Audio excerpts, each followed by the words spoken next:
Halo teman curhat semua, Snow di sini. Jadi di video kali ini aku mau ngomen tentang kasus yang lagi hangat gitu ya. Nggak hangat sih, mungkin hangat menuju panas karena banyak selebriti atau banyak orang-orang di sekitar kita dan bahkan banyak video-video atau film-film yang membahas khusus tentang ini. Yaitu kenapa orang-orang bisa selingkuh. Oke, kepo nggak? Kepo nggak? Bentar, aku cari contekan aku dulu nih. Nah, jadi kalau misalnya kita lihat ya, yang namanya selingkuh itu sebenarnya menurut kamu apa sih? Karena pada dasarnya buat aku selingkuh itu subjektif loh. Definisi selingkuh itu tiap orang beda-beda. Ada yang dengan ngechat aja itu udah bisa dibilang selingkuh, ada yang baru nyampe peluk udah dibilang selingkuh, ada yang nyampe kiss gitu, ada yang kissnya boleh tapi nggak boleh bobo bareng, atau ya udah labas-labas aja nggak ada cemburu-cemburunya sama sekali tapi tahu-tahu nuduh pasangan selingkuh. Nggak ada indikator apa-apa sih, nggak ada batasan apa-apa sih, pokoknya kalau udah ada mulai interaksi sama lawan jenis lain selain pasangan itu disebut selingkuh. Nah, ini jadi kita perlu ngemaknai dulu sebenarnya selingkuh itu apa dan batasannya sampai mana. Kadang karena definisinya nggak jelas dan batasannya nggak jelas, jadi dua orang ini nggak sepakat. Misalnya, aku punya pasangan dan aku nuduh pasangan aku selingkuh karena dia misalnya nih ya, dia ceritain sekarang lagi ada yang deketin. Padahal dia bilang nggak suka sama dia, cuman ada yang bilang deketin doang. Nah, di pandangan aku misalnya dengan ada yang deketin itu artinya dia udah mulai selingkuh karena dia ngebuka komunikasi sama cowok selain aku. Aku langsung nuduh dia selingkuh. Kamu selingkuh, kok mau sih ngeladenin cowok yang ngedeketin gitu kan. Nah, si pasangan aku ini bilang, kamu apaan sih, resek banget, orang kenal aja baru, ketemu aja belum, baru chat-chatan doang udah dituduh selingkuh. Nah, ternyata menurut dia selingkuh itu misalnya kalau udah sampai peluk gitu. Jadi sebelum sampai peluk itu belum selingkuh. Selama interaksi sama banyak banyak lawan jenis. Nah, di situ tuh udah mulai berantem tuh. Jadi pada dasarnya kita perlu memaknai lagi dan meluruskan, membuat sebuah kesepahaman, membuat MOU. Oke, ini definisi selingkuh dan batasan selingkuh tuh sampai sini. Itu dulu disepakati di antara kalian. Baru dari situ kita bisa dalam tanda petik menuduh pasangan kita selingkuh. Kalau itunya belum ada ya gimana ya bilangnya? Agak kocak juga sih nuduh orang selingkuh tapi definisinya belum sama gitu. Jadi pastikan dulu apa definisinya dan pastikan juga batasannya mana sampai orang itu atau sampai pasangan kita dibilang selingkuh. Itu obrolan pertama tuh.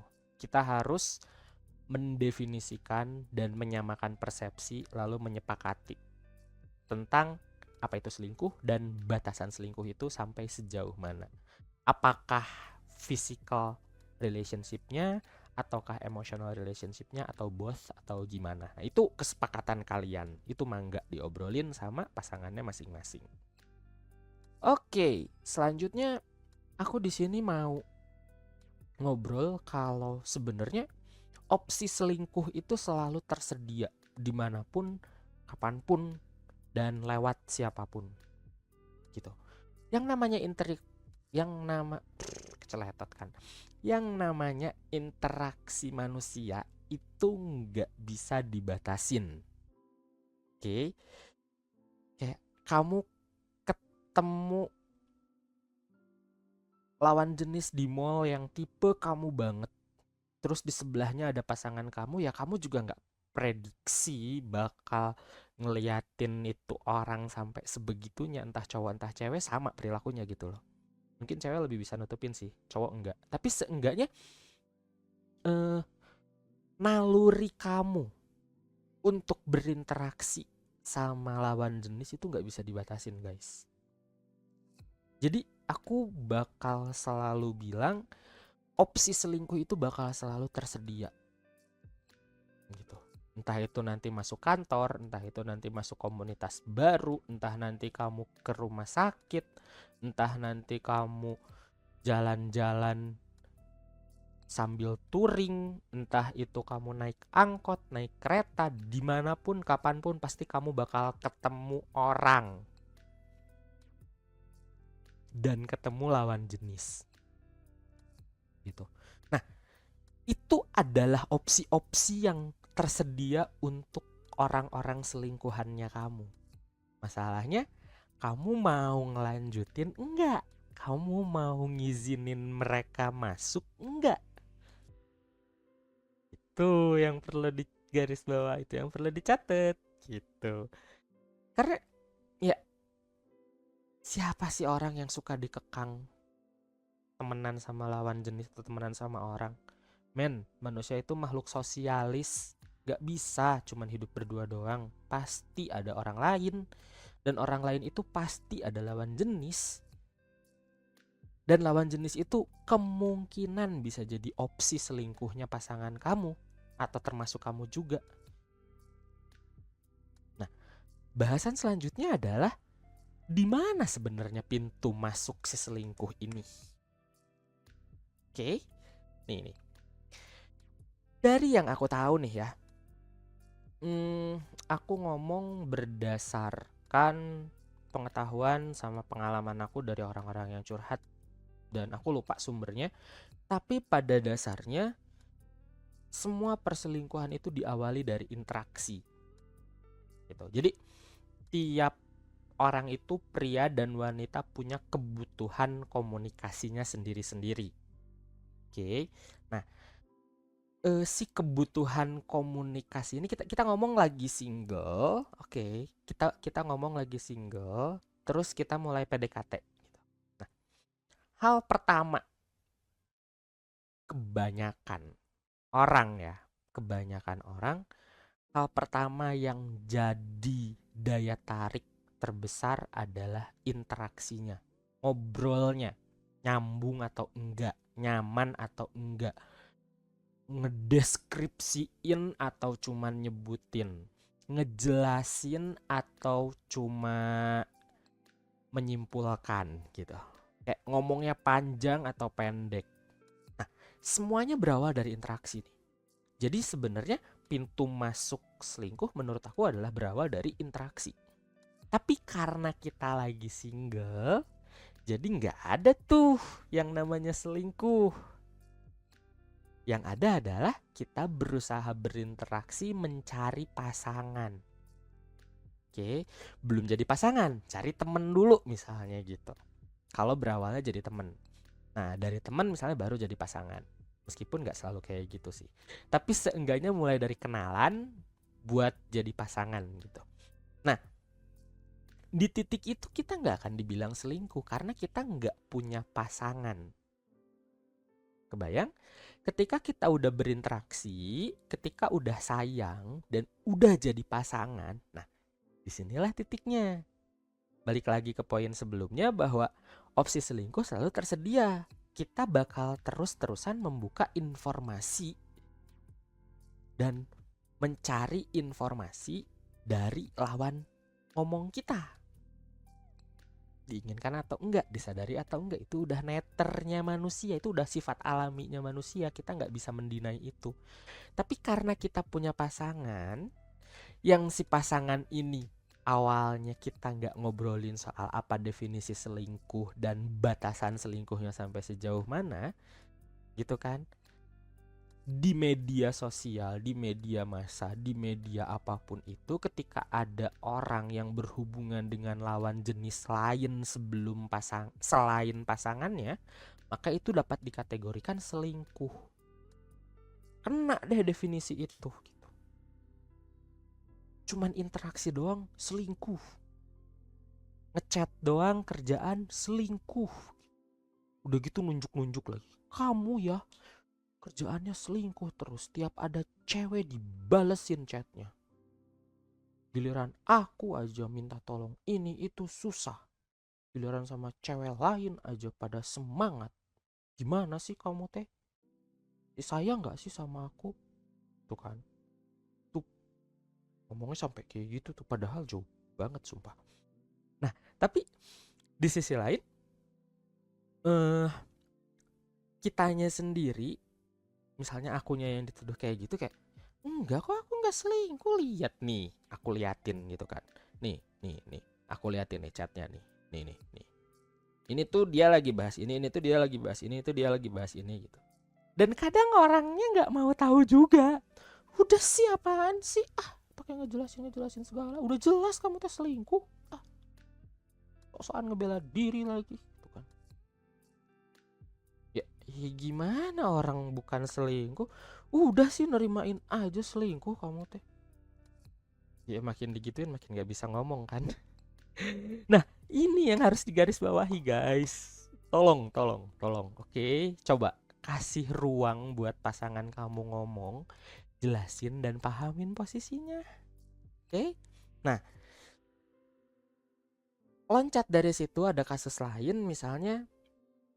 Jadi momennya dimana interaksinya tuh mulus banget gitu, mulus banget, saking mulusnya jadi nggak kerasa udah ada kayak namanya reciprocity ini. Kayak kalau main ini tuh main tenis meja tuh ada tektoknya gitu loh, tek tok, dan itu terus berlanjut gitu. Nah dari situlah muncul ketertarikan. Berarti pintu masuk selingkuh adalah interaksi yang menuju ketertarikan, menuju jadian. Kebayang nggak? Jadi interaksi menuju ketertarikan, menuju jadian. Nah, cycle ini normal untuk proses PDKT. Untuk proses PDKT dan jadiin pasangan itu normal. Tapi ketika udah punya pasangan, karena definisi besarnya adalah selingkuh interaksi dengan lawan jenis, makanya disitulah norma sosial lebih kuat berlakunya. Nah, jadi ketika kita analogiin misalnya lurelationship itu adalah sebuah rumah dan kamu sama pasangan kamu ada di rumah itu gitu ya, ada orang luar yang mau masuk, dan mereka nunggu di pintu gitu.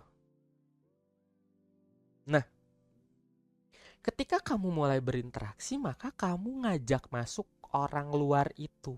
Or seenggaknya ngajak ngobrol orang luar itu di beranda, terus pelan-pelan diajak masuk ke ruang tamu, sampai nanti jadinya masuk kamar pribadi. Yang di kamar pribadi itu udah ada pasangan kamu, ya berantem di situ. Ya kamu dibilang selingkuh. Gitu. Kebayang sampai sini? Jadi ketika ada orang luar yang udah diizinin masuk dan lama-lama jadi orang dalam gitu, orang dalam rumah, orang yang ada di dalam rumah ini mempertanyakan, lah itu siapa? Kenapa ada dia? Kan ini rumah punya kita berdua doang. Kalau udah punya anak sama anak-anak kita, itu dia siapa? Dia orang asing. Kenapa kamu lebih belain orang asing itu daripada aku gitu? Di titik itu tuh berantem sampai pada akhirnya kamu fokusnya kebagi dua gitu. Yang asalnya 100% ke orang pertama gitu ya, let's say misalnya namanya Ayu, yang kedua namanya Vina. Nah pasangan yang awal kamu adalah Ayu, maka kamu cowok misalnya gitu ya, si Ayu ini tadinya 100% ke kamu juga 100% ke dia. Tapi karena ada Vina yang masuk, maka bobotnya udah nggak 100% buat dua-duanya. Jadi pada dasarnya ketika selingkuh kamu bakal selalu ngerasa ada yang kurang. Karena kebayang gak sih kalau misalnya full 100% ke satu orang dan satu orang ini juga full 100% ke kamu, maka di situ kurang lebih bakal fulfill. Tapi 100% itu kemungkinan besar jarang banget. Pasti ada kurang-kurangnya dan bocor ke yang lain-lain. Tapi seenggaknya bobotnya lebih besar ke yang pertama ini. Nah, lama-lama bobotnya jadi makin seimbang. Nah, disitulah momen ketika kamu baru sadar ada yang hilang dari pasangan. Perhatiannya hilang, manisnya hilang, manjanya hilang, keinginan buat menuhin kebutuhan kamunya juga hilang. Karena sebenarnya kamu sendiri yang udah mulai ngilangin itu dari awal dengan ngizinin orang luar masuk itu udah mulai muncul. Gitu. Kebayang nggak? Jadi itu tuh perlahan-lahan hilang dan menjauh. Karena dua-duanya ngerasa kayak gitu, si Ayu sama si Vina-nya itu ngerasa kayak gitu. Jadi kemungkinan besar lama-lama dua-duanya akan menjauh dulu gitu. Akan ngelihat sebenarnya kamu teh cenderung ke aku atau ke dia sih, karena cewek sebenarnya cuma pengen dianggap satu-satunya.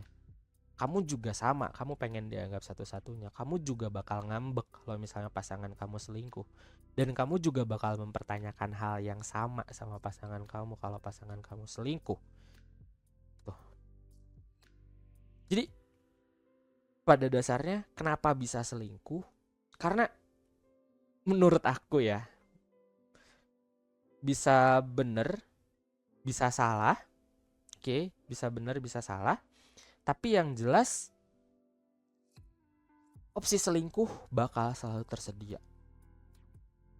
Cuman kamu mau ngeremnya di sebelah mana? Kamu bisa nggak ngeremnya di titik yang tepat? Titik yang paling krusial adalah momen dimana ada orang lain, lawan jenis, yang di situ kamu sudah mulai punya interaksi, oke, yang menuju ke tertarik. Dari tertarik menuju ke sayang sampai jadian. Kalau kamu single nggak apa-apa. Tapi kalau kamu punya pasangan, disitulah masalahnya. Oke. Jadi kesimpulannya aku bisa bilang kenapa orang bisa selingkuh ya karena emang pada dasarnya setiap orang bisa selingkuh. Tapi nggak setiap orang bisa ngerem sebelum perselingkuhan itu sampai titik puncaknya, dimana kamu baru sadar bahwa rasa sayang pasangan kamu hilang, anak kamu hilang, uang kamu hilang, semua hal yang kamu punya hilang. Di titik itulah kamu udah jauh ngerasain dampak dari selingkuhnya. Oke, bayang ya? Nah, jadi aku rasa itu dulu kayaknya yang bisa aku obrolin sekarang. So hopefully bisa ngebuka wawasan kamu tentang kenapa orang bisa selingkuh. Karena pada dasarnya ya setiap orang pasti bisa selingkuh. Tapi nggak setiap orang bisa ngerem untuk nggak selingkuh.